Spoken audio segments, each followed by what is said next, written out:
오늘은 이제 성경의 맥을 잡는 중요 단어들, 용어들 가운데 칭의라는 단어입니다. 칭의. 칭의는 유죄에서 무죄로 간다는 말이죠. 성경 전체 가운데 욥기라는 것이 있죠. 욥기는 질문이 굉장히 많습니다. 욥기만큼 질문이 많은 곳도 없습니다. 욥기에는 질문이 몇 번 나오느냐 찾아봤더니 330번가량 나온다고 되어 있어요. 330번 질문이. 그런데 욥기에서 가장 중요한 질문이 무엇인가? 그것은 욥기 9장 2절입니다. 사람이 어찌 하나님과 견주어 의로우랴. 욥기 9장 2절. 사람이 어찌 하나님과 견주어 의로우랴. 이 질문은 인류의 모든 종교와 철학이 던지는 근본 문제입니다. 이 말은 무슨 말이냐면 죄인이 어떻게 거룩하신 하나님 앞에 설 수 있는가 하는 거예요. 죄인이 어떻게 하나님 앞에 거룩하신 하나님 앞에 설 수가 있을까요? 우리는 어떻게 죄와 사망의 법 아래에서 벗어날 수가 있을까요? 성경은 이 질문에 대해서 분명한 답을 주십니다. 그 답이 한 단어로 이야기한다면 칭의라는 단어입니다. 칭의. 유대 전승에 의하면 아브라함을 가리켜서 하나님의 율법을 완벽하게 지킨 사람이라고 말합니다. 모세 율법이 주어지기도 전에 그는 하나님의 말씀을 지켰다라고 해석을 합니다. 그의 순종과 경건이 이스라엘의 모범이라고도 강조합니다. 그렇지만 하나님의 사람 가운데 다윗이라는 인물이 있습니다. 지금도 다윗은 이스라엘 사람들이 최고로 존경하는 분입니다. 그런데 성경은 그의 실상에 대해서 드러내고 있습니다. 그는 간음자요 살인자였다는 겁니다. 고백과 회개가 있었지만 인간의 기준으로 본다면 다윗은 결코 의로운 사람이다 라고 부르기는 어려운 그런 사람임을 우리가 생각할 수가 있습니다. 그런데 이제 질문이 생깁니다. 아브라함처럼 거의 완벽한 사람처럼 보이는 사람이나 다윗처럼 명백히 죄를 범한 자나 하나님 앞에서는 똑같이 뭐라고 하느냐. 로마서 3장 23절에 모든 사람이 죄를 지어 하나님의 영광에 이르지 못한다고 말씀하고 있다는 겁니다. 여기서 모든 사람이라는 말 속에는 아브라함도 들어가고 다윗도 들어가고 바울도 들어가고 저와 여러분도 모두 포함이 됩니다.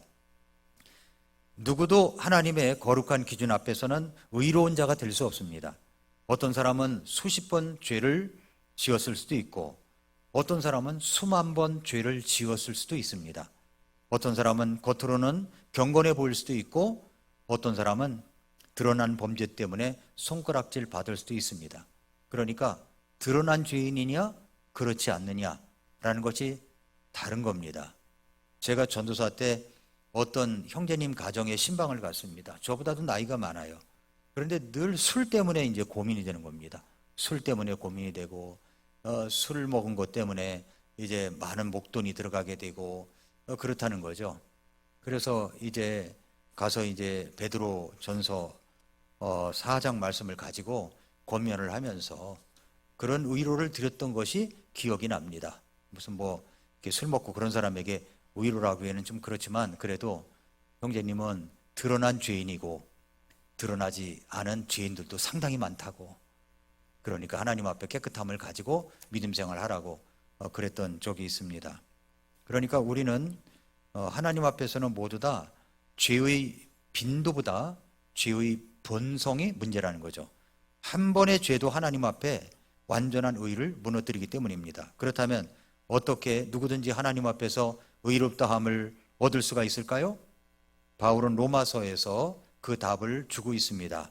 로마서 3장 24절에 그리스도 예수님 안에 있는 구속을 통해 하나님의 은혜로 값없이 의롭다고 인정받았느니라 그랬고요. 3장 28절에는 그러므로 우리는 사람이 율법의 행위 없이 믿음으로 의롭다 인정받는다고 결론을 내리노라 라고 했고요. 로마서 4장 5절은 일하지 않더라도 하나님의 뜻대로 살지 않는 자를 의롭다 하시는 분을 믿는 자에게는 그의 믿음이 의로 여겨졌다. 이렇게 말씀하고 있습니다. 그러니까 아브라함은 그의 순종으로 의롭다 하심을 받은 것이 아니라 그의 믿음이 의로 여겨진 겁니다. 믿음이. 그래서 로마서 4장 3절에 성경 기록이 무엇이라고 말하느냐? 아브라함이 하나님을 믿음에 그것이 그에게 의로 여겨졌느니라 라고 했습니다. 다윗도 그의 회복과 구원이 그의 성품에서 온 것이 아니라 하나님의 용서와 은혜에서 온 것이라고 시편 32편에 이야기하고 있습니다. 즉, 더 적게 죄를 지었다고 해서 의롭다함을 얻는 것이 아니고 더 많이 죄를 지었다고 해서 어려운 것도 아니라는 거죠. 모두가 동일하게 하나님의 법정 앞에 서 있는 죄인입니다. 모두가 동일하게 오직 은혜로만 의롭다함을 얻을 수가 있는 겁니다. 그것이 바로 성경이 말하는 법적 용어, 칭의입니다. 칭의, 법적 용어예요. 하나님은 우리의 행위 기록을 근거로 판결하지 않으십니다. 그분은 우리의 죄의 양을 세어가지고 무게를 재어 판단하지 않으십니다. 그분의 법정에서는 오직 한 가지 질문만 중요합니다. 그것은 뭐냐면 그리스도의 의가 이 사람에게 전가되었는가 하는 겁니다. 전가되었는가. 예수님의 의가 우리에게 전가되는 순간 하나님은 이렇게 선언하십니다. 나는 이 사람을 의롭다 선언하노라. 이렇게 법정 판결을 내린다는 겁니다. 그런 용어를 뭐라고 한다고요? 칭의라고 하는 겁니다. 칭의. 그 선언 속에는 아브라함의 부족함도 포함이 되고 다윗의 깊은 죄악도 포함이 되고 우리 모두의 더러움도 다 포함이 되는 겁니다. 그리고 죄의 기록은 이렇게 처리가 됩니다. 어떻게 되냐면 있다가 없어졌다가 아니라 아예 기록에 없다. 이게 되는 겁니다. 기록에 없다. 그것이 칭입니다. 죄의 양이 아니라 그리스도의 의로 더딥혀졌는가가 문제는 거죠. 그러므로 결론은 분명합니다. 수십 번 죄를 지은 자나 수만 번 죄를 지은 자나 겉으로 의로운 사람처럼 보인 자나 악한 일로 유명했던 자나 모두가 동일한 방식으로 오직 은혜로만 의롭다함을 얻는 것입니다. 바로 이것이 복음의 영광이며 하나님의 법정에서 내려지는 가장 놀라운 판결입니다. 오늘 우리는 구원의 법정 용어 칭의를 살펴보면서 우리의 구원이 얼마나 확실한 것인지 하나님과의 관계가 어떻게 변화되었는지를 한번 같이 살펴보겠습니다. 그러면 첫 번째로 칭의란 무엇이냐? 성경이 말하는 칭의는 기독교 구원론의 중심입니다. 복음의 심장부예요. 그렇다면 성경적 칭의는 무엇입니까? 첫 번째 칭의는 죄인이 예수 그리스도를 믿을 때 하나님이 내려주시는 법적 선언입니다. 칭의는 감정의 변화가 아닙니다. 우리 안에서 도덕적 변화가 일어나는 과정도 아닙니다. 칭의는 하나님께서 법정에서 죄인을 향해 내리시는 공식적 판결입니다. 너는 무죄다 이렇게 선언했다는 거예요. 무죄다. 나는 의로운 자로 너를 내가 의로운 자로 선언한다. 이렇게 법정 판결을 내리는 거죠. 이것이 칭의입니다. 여기에는 시간이 걸리지 않아요. 즉시적이며 단번에 이루어지는 선포입니다. 그리고 칭의는 과정이 아니라 사건이라는 겁니다. 사건. 성하는 과정입니다. 그러나 칭의는 순간적인 겁니다. 조금씩 이루어지는 것이 아니라 즉시 완전하게 의인으로 선언된 겁니다. 하나님은 보류된 판결을 내리지 않습니다. 하나님은 믿는 자에게 즉시 이렇게 말씀하십니다. 너는 내 앞에 의로운 사람이다. 의로운 사람이다. 이 선포는 하늘 법정에서 한번 내려지면 취소가 되지 않습니다. 이것은 다시 항소도 할 수 없고 누구도 검사들이 항소를 할 수 없는 겁니다. 한 사람씩 법정에 섭니다. 여러분이 이제 직접 해보고 싶은데 이름 불러내가지고 이 앞에 세워놓고 제 지금 설계 노트는 그렇게 써 있어요. 한 사람씩 불러내서 이름 불러서 여기서 선언한다. 그러면 이제 예배 끝날 것 같아서 자 누구 이름 불렀습니다. 그러면 하나님께서 선언하십니다. 너는 죄가 없노라. 땅. 없다는 거예요. 그것 때문에 혹시 지옥 가지 않나? 어려움이 있지 않나? 그런데 주님은 없다 선언하셨다는 겁니다. 그러므로 한번 선언하면 취소가 안 되는 거예요. 이것은 칭의는 믿는 자에게 주어지는 새로운 신분 선언입니다. 그렇게 칭의가 되는 순간에 이제 저희는 하나님의 원수 관계에서 하나님의 자녀가 되는 겁니다. 신분이 바뀌어져요. 의로운 자입니다. 하나님과의 화평한 자로 신분이 바뀌어졌습니다. 우리는 느끼지 못할 수 있지만 하나님은 우리의 신분을 영원히 바꾸시는 판결을 내리신 겁니다. 영원히 바뀐 거예요, 우리 신분이. 그러므로 칭의의 근거는 우리 안에서, 내 안에서 찾을 수 없습니다. 칭의는 우리가 이룬 의 때문에 온 것이 아니라 예수 그리스도의 의가 우리에게 주어졌기 때문에 가능해진 겁니다. 우리의 눈물 때문에, 우리의 기도 때문에, 우리의 선행 때문에, 우리의 회개 때문에 의인이 되는 것이 아니라 의롭다 하심의 근거는 언제나 예수 그리스도의 피와 그분의 순종 때문에 이루어진 겁니다. 그러므로 우리는 의로워졌기 때문에 의인으로 선언된 것이 아니라 의롭다 선언되었기 때문에 의인의 삶을 살기 시작한 겁니다. 칭의는 값없이 주어지는 은혜의 선물입니다. 로마서 3장 24절에 그리스도 예수님 안에 있는 구속을 통해 하나님의 은혜로 값없이 의롭다고 인정받았느니라. 의롭다고 인정받은 겁니다. 여기서 값없이라는 말은 무료라는 말이에요. 무료. 이 단어는 요한복음 15장 25절에서도 사용되었는데 까닭 없이, 이유 없이, 근거 없이라는 뜻입니다.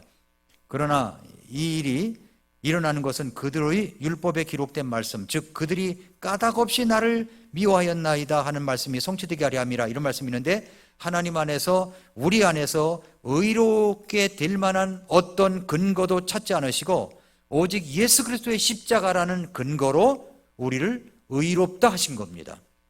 그러므로 칭의는 단순히 용서가 아니라 법적 신분 이전이 된 겁니다. 용서만 있다면, 우리는 죄는 용서받았지만 여전히 죄인일 수 있어요. 그러나 칭의는 그 이상이라는 겁니다. 용서는 죄를 없애는 것이고 칭의는 의를 더해주는 겁니다. 용서와 의가 합해졌다는 거죠. 그래서 용서와 정가된 의, 이것이 복음의 완전한 구성입니다.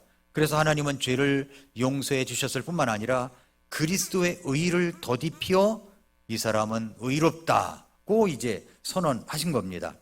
이것이 구원의 완전한 아름다움입니다. 그런데 이제 제가 이 칭의에 대해서 공부하다 보니까 주입된 의, 전가된 의라는 말이 나와요. 주입된 의, 의가 정가가 된 거냐 주입이 된 거냐, 이 말입니다. 칭의는 하나님이 우리 안에 의를 주입을 해가지고 실제로 의롭게 만드는 과정이 아니라 그리스도의 완전한 의를 전가하여 법적으로 의롭다 선언한 사건입니다. 그것을 좀 자세히 보겠습니다. 주입된 의, 전가된 의. 전가된 의가 뭐냐면 성경의 핵심 결의인데, 전가된 결의부터 얘기합니다. 외부에서 주어진 의를 말하는 거예요. 외부에서 이제 주어진 의, 그리스도의 의가 믿는 자에게 법적으로 전가되었다는 말입니다. 그러니까 정의를 말하면 그리스도의 완전한 의가 믿는 자의 계좌에 법적으로 계산되어서 주어지는 것을 말하는 겁니다. 믿는 순간 하나님은 그리스도의 의를 우리의 의로 인정해 주신 거죠. 그리스도의 의만 보이는 겁니다. 내 의가 보이는 게 아니라, 실제로 우리가 완전했기 때문이 아니라 그리스도의 의가 우리의 것으로 간주되기 때문입니다. 이것이 바로 칭의의 핵심입니다. 자, 로마서 4장 3절에 아브라함이 하나님을 믿음에 그것을 의로 여기셨다 그랬어요. 성경 기록이 뭐라고 말하냐? 아브라함이 하나님을 믿음에 그것이 그에게 의로 여겨졌느니라. 믿음에 의로 여겨졌다는 거죠. 로마서 5장 19절에 이는 한 사람의 불순종에 의해 많은 사람이 죄인이 된 것 같이 그렇게 한 사람의 순종에 의해 많은 사람이 의롭게 될 것이기 때문이라 라고 했습니다. 고린도전서 1장 30절에 그러나 너희는 하나님에게서 나서 그리스도 예수님 안에 있고 예수님은 하나님에게서 나사 우리에게 지혜와 의와 성별과 구속이 되셨으니 그랬습니다. 자, 이게 말씀 잘 보세요. 제가 이 설명을 가끔 드리는데 자, 제가 펜이 없어서 핸드폰을 예를 들겠습니다. 여기 성경책이 있습니다. 그러면 이것은 하나님의 의예요. 예수 그리스도의 의. 그런데 여기 말씀에 뭐라고 그랬냐면은 그러나 너희는 하나님에게서 나와서 그리스도 예수님 안에 있다. 그러니까 내가 예수님 안에 들어온 겁니다. 자, 그러면 내 핸드폰이 보입니까? 안 보입니까? 안 보이죠? 뭐만 보여요? 성경책만 보이죠? 그리스도의 의가 나를 감싸 주었다는 거죠. 이것이 전가라는 말입니다. 전가. 하나님이 보실 때는 내 죄가 안 보이는 거예요. 다 예수님의 피로 용서됐을 뿐만 아니라 그리스도의 의로 입혀졌기 때문에 그런 것입니다. 그러므로 이제는 우리가 그리스도의 의가 우리 것으로 이제 간주가 되는 거죠. 그리스도의 의가 우리에게 있는 겁니다. 이것을 법정 용어로 뭐라고 한다고요? 칭의라고 하는 겁니다. 이것이 이제 전가된 의예요. 그런데 주입된 의가 있습니다. 주입된 의라는 말이 무슨 말이냐면은 이것은 로마 캐톨릭 교리의 중심 개념입니다. 하나님이 우리 안에 점차적으로 의를 주입해 가지고 우리가 실제로 의롭다 되었다고 하는 교리입니다. 하나님이 은혜를 우리 안에 서서히 부어 넣어서 우리를 실제로 점점 더 의로운 사람으로 만들어 가신다는 개념인데, 의는 내가 가진 성품의 변화이며 내 안에 주입된 자질이다, 이렇게 이야기를 하고 있는 겁니다.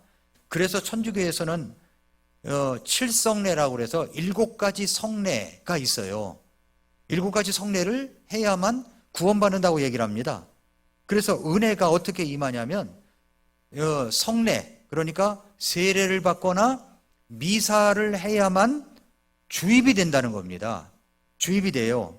사람 안에 새로운 어떤 능력이 생겨나서 선행을 할 수 있게 되고, 이 선행이 다시 공로를 쌓고 더 많은 은혜를 부르게 되고 최종적으로 나중에는 의로운 상태로 천국에 이르른다라는 이야기입니다. 그래서 면죄부가 나온 겁니다. 그 사람이 천국에 갈 만한 의가 되지 않기 때문에 지금 연옥설도 성경에 나와 있지 않는데도 불구하고 연옥에 가 있다는 겁니다. 그러면 살아있는 사람이 면죄부를 사면, 돈을 내고 그 돈을 면죄부를 사면 그 사람이 의롭게 되어서 천국 간다는 거예요. 성경에 그런 내용이 나옵니까? 아닙니다. 그건 거짓말입니다. 그건 악한 교리예요. 그래서 구원과 의의 완성은 점진적이며 최종적 확신이 없다는 것이 주입된 의의 골자입니다. 문제가 뭡니까? 구원이 인간의 행위와 협력으로 이루어진다는 말이고 칭의와 성화를 혼동시키는 겁니다.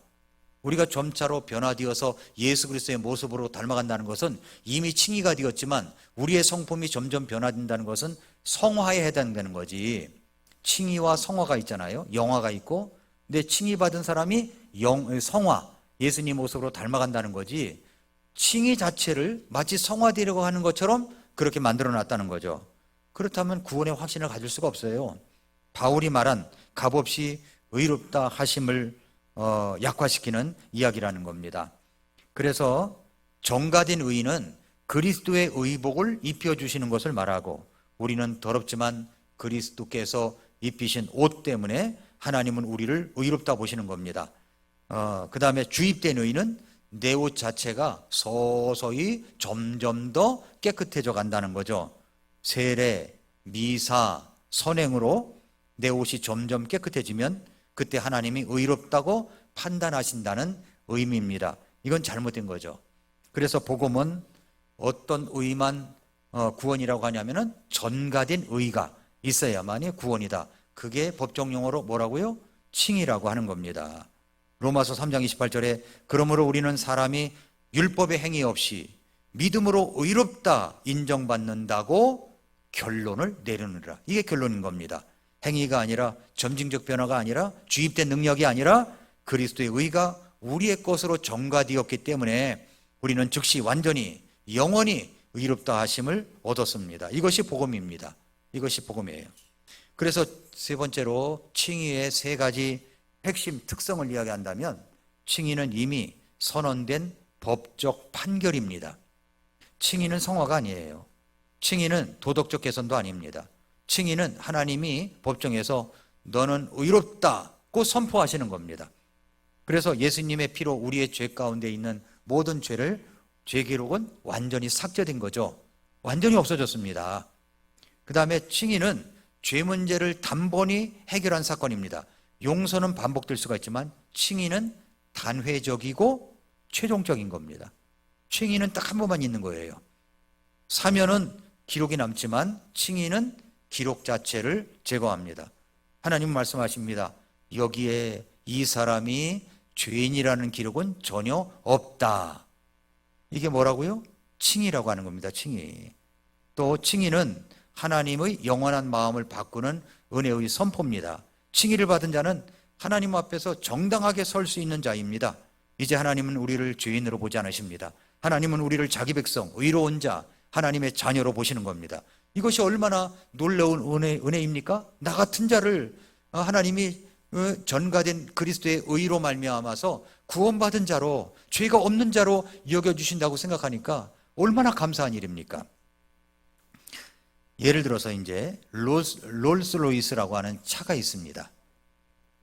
칭의는 하나님께서 우리의 죄에 대해 기록이 없다고 선언하는 것이다 라는 예를 이제 롤스로이스라고 하는 차량에 아주 이 진리를 가장 잘 설명하는 예화가 있는데 그걸 한번 이야기하겠습니다. 어느 부유한 영국 신사가 롤스로이스를 타고 유럽을 여행하고 있었습니다. 당시 롤스로이스는 고장나지 않는 차, 왕족이 타는 품격의 상징처럼 되어 있던 그런 때입니다.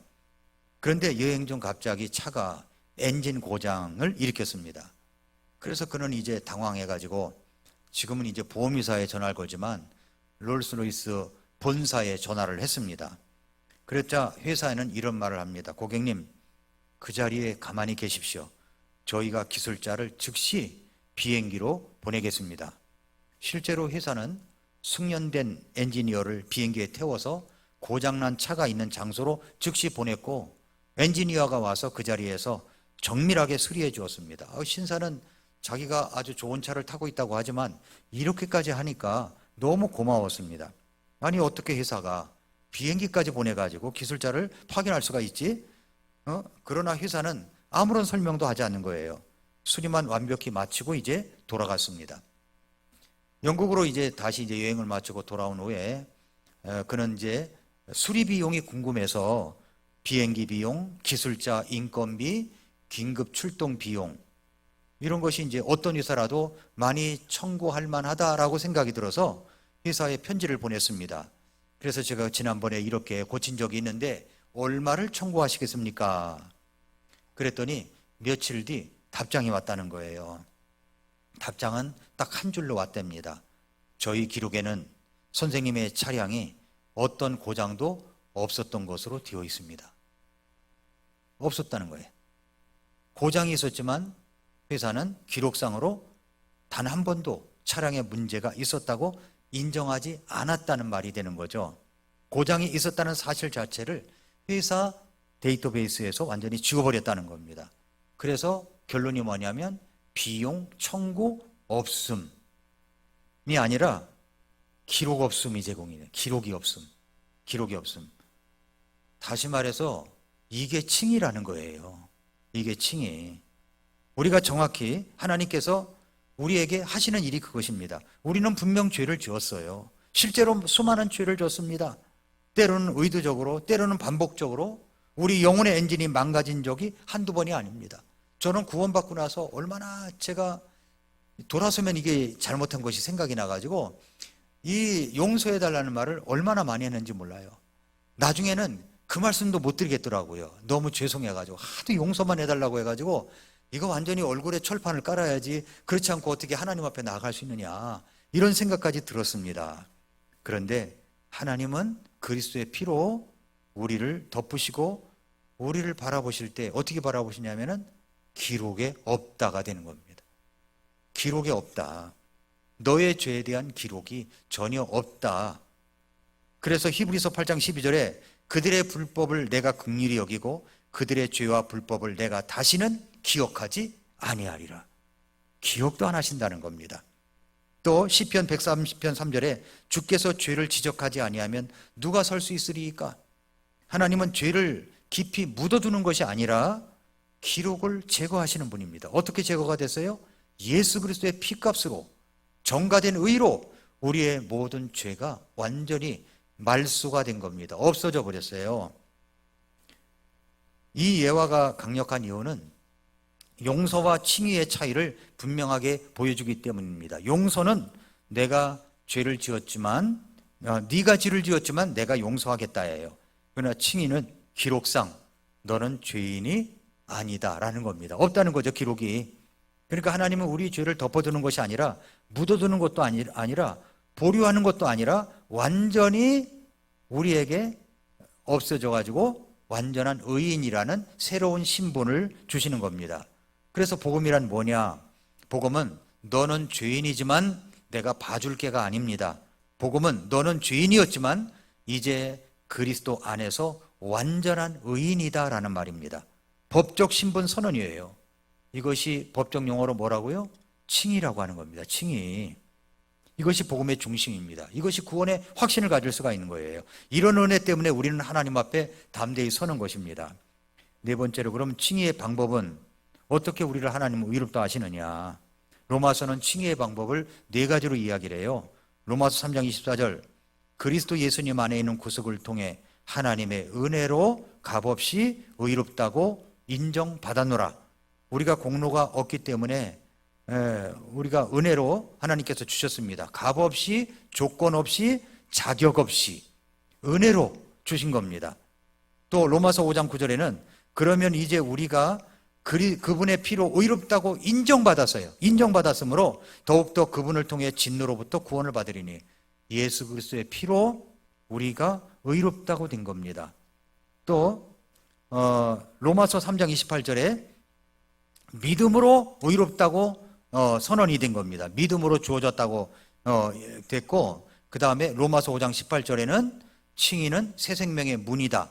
의롭다 하심을 받으면 곧바로 생명에 들어감을 얻게 되었다는 말입니다. 이제 마지막으로 칭의의 표지가 있어요. 칭의의 표지, 의롭다함을 받은 자의 삶의 변화입니다. 구원받았어요. 칭의받은 사람이에요. 그러면 뭔가 표지가 나타납니다. 표지가 나타나요. 그게 뭐냐? 로마서 5장 1절부터 5절은 칭의를 받은 사람에게 나타나는 표지 세 가지를 이야기합니다. 첫째 표지는 하나님과의 관계 변화입니다. 로마서 5장 1절에 그러므로 우리가 믿음으로 의롭다고 인정받아 우리 주 예수 그리스도를 통해 하나님과의 화평을 누리는도다. 이제 더 이상 하나님과 원수지간이 아니에요. 원수였었어요. 심판받아 지옥에 갈 수밖에 없었던 자입니다. 그런데 이제는 의롭다고 인정받아서 우리 주 예수 그리스도를 통해서 하나님과 화평을 누리는 관계가 됐습니다. 하나님과의 평안이 내 안에 들어온 거예요. 하나님을 아버지라고 부를 수 있는 평안이 오게 된 것입니다. 또한 로마서 5장 2절에 우리가 또한 그분으로 말미암아 지금 우리가 서 있는 은혜에 믿음으로 들어감을 얻었고 하나님의 영광의 소망을 기뻐하느니라. 칭의는 하나님께 나아갈 수 있는 접근 권한이 있는 겁니다. 구원받지 못한 자는 하나님 앞에 설 수 없어요. 그러나 의롭게 된 자는 은혜의 왕좌 앞에 담대히 나아갈 수가 있는 겁니다. 로마서 5장 2절 5절에 우리가 또한 그분으로 말미암아 지금 우리가 서 있는 이 은혜에 믿음으로 들어감을 얻었고 하나님의 영광의 소망을 기뻐하느니라. 소망이 우리를 부끄럽게 하지 아니하면 우리에게 주어진 성령님에 의해 하나님의 사랑이 우리 마음에 넓게 부어졌기 때문이니 칭의를 받은 자는 미래에 대한 소망을 갖습니다. 지금 죽음 이후에 두려움이 사라지고 장차받을 영광을 바라며 현재의 고난 중에도 기뻐할 수가 있습니다. 그래서 첫째 표지가 칭의가 우리가 입었다면은 표지가 나타나는데 하나님과의 관계의 표지가 드러난다는 겁니다. 하나님과의 이 화평의 관계가 되었다는 거예요. 하나님을 아버지라고 부를 수가 있고 하나님께 나아갈 수가 있습니다. 예수 그리스도의 이름으로 구하면 하나님이 그 자녀에게 필요한 것을 아시기 때문에 주시는 분이십니다. 하나님과의 관계 변화가 있어요. 두 번째 변화는 뭐냐면 환경과의 변화가 있어요. 환경. 예수 그리스도를 믿고 구원받아서 그리스도의 의로 옷 입혀진 사람은 로마서 5장 3절 4절 말씀에 그리할 뿐만 아니라 우리가 환난도 기뻐하나니 이는 환난이 인내를 이루고 인내가 체험이 소망을 이루는 줄 우리가 알기 때문이라. 환난이 성도에게 주는 결과를 알기 때문에 환난은 인내는 체험은 소망을 준다고 그랬죠? 그러니까 환난은 성도를 무너뜨리지 않습니다. 무너뜨릴 수가 없어요. 그러니까 환경이 어렵고 힘들더라도 그것을 이겨낼 수 있는 힘과 능력이 있기 때문에 이런 변화가 있다는 말이죠. 오히려 단단하게 만들고 오히려 믿음을 깊게 하고 성숙하게 하는 하나님의 은혜, 그 체험 도구가 됐다는 말입니다. 하나님은 환난 속에서 여러분을 대적하기보다도 여러분을 위해서 역사하시는 분이에요. 환난이라는 도구가 내게 온다. 인내가 만들어지죠. 체험이 오죠. 그리고 소망을 갖게 되죠. 이런 것들이 만들어지는 거예요. 그래서 구원받은 칭의를 입은 사람은 이 환경과의 변화가 표지로 나타난다는 것이고, 세 번째 표지는 뭐냐면 다른 사람들과의 관계에 변화가 있습니다. 로마서 5장 5절에 소망이 우리를 부끄럽게 하지 아니함은 우리에게 주어진 성령님에 의해 하나님의 사랑이 우리 마음에 넓게 부어졌기 때문이니 라고 했습니다. 성령은 의롭다함을 받은 자에게 열매를 맺게 하십니다. 사랑의 열매, 기쁨, 평안, 오래 참음, 온유, 자기절제 이런 것들이 이제 있게 됩니다. 그러면 이것이 다른 사람과의 관계에 변화를 주는 거예요. 그래서 어떤 사람 관계가 꼭 껄끄럽고 어려워도 하나님의 사랑이 우리 마음에 넓게 부어졌기 때문에 그 하나님의 사랑으로 좋은 관계를 만들어 갈 수가 있는 겁니다. 내 힘으로는 안 돼요. 내 능력으로는 어렵습니다. 그러나 하나님의 사랑이 우리 마음에 넓게 부어졌기 때문에 그 사랑에 녹아서 예수 그리스도로 인하여 용서할 수가 있고 먼저 손을 내밀 수가 있고 먼저 웃을 수가 있는 것입니다. 자, 이제 마지막으로, 그렇다면 우리는 하나님과의 화평을 누리고 있습니까? 믿음으로 의롭다 하심을 받았기 때문에 우리는 하나님과 화평을 누리고 있는가 하는 겁니다. 하나님께 가까이 나아가고 있습니까? 하나님의 영광을 바라며 기뻐하고 있습니까? 환난 속에서도 인내와 소망을 가지고 있습니까? 성령의 사랑이 관계 속에서 나타나고 있습니까? 만약에 그렇다면 우리는 의롭다 하심을 인정받은 칭의의 표지가 나타나는 사람입니다. 그리고 그 칭의를 주신 분은 오늘도 저와 여러분을 의롭다 하신 그 은혜 안으로 늘 들어와서 살기를 원하십니다. 그 은혜의 능력 안에서 살도록 부르고 계십니다. 우리는 우리의 공로가 아니라 예수 그리스도의 피와 그리고 하나님의 은혜로 의롭다 하심을 받았습니다. 그렇기 때문에 우리가 칭의를 입었다, 법정 용어로 의롭다고 선언을 받았다고 하는 것은 엄청난 그런 그 판결입니다. 판결이 난 거예요. 이제는 우리가 심판대 앞에서 선언을 받아서 너는 죄인이야 하고 지옥에 가는 그런 결과를 받지 않는다는 겁니다. 근데 우리가 이제 심판대 앞에 서요. 언제 서느냐면 그걸 그리스도의 심판대라고 그러죠. 믿지 않는 사람은 흰 왕좌 심판대에 섭니다. 그러나 믿는 사람들은 베마 심판대, 그리스도의 심판대 앞에 섭니다. 그 심판대는 뭐냐면 이미 의롭다고 인정을 받은 우리들이기 때문에 이제는 예수 그리스도 안에서 어떻게 살아갔는가, 어떤 방향을 잡고 살아갔는가, 이것에 대한 심판입니다. 그러니까 상급을 주기 위한 심판을 한다는 거죠.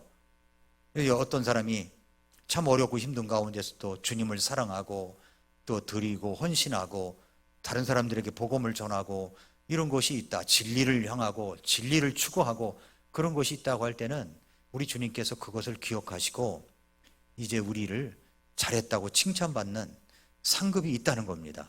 그것이 바로 공중에서 주님 만났을 때 그리스도의 혼인잔치에 앞서서 베마 심판대가 이루어지는 겁니다. 그리스도인은 거기에서 심판을 받아요. 그거는 구원 여부와 상관이 없고 이미 구원받은 자에게 주어진 것이기 때문에 그렇습니다. 그러나 구원받지 않은 사람은 흰 왕좌 심판대에서 영원히 꺼지지 않는 불호수 게헨나 그 속에 들어가게 됩니다.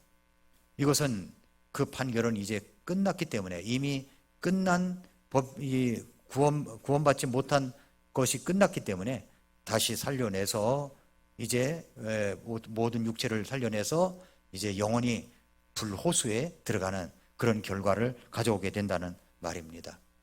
우리는 얼마나 감사합니까?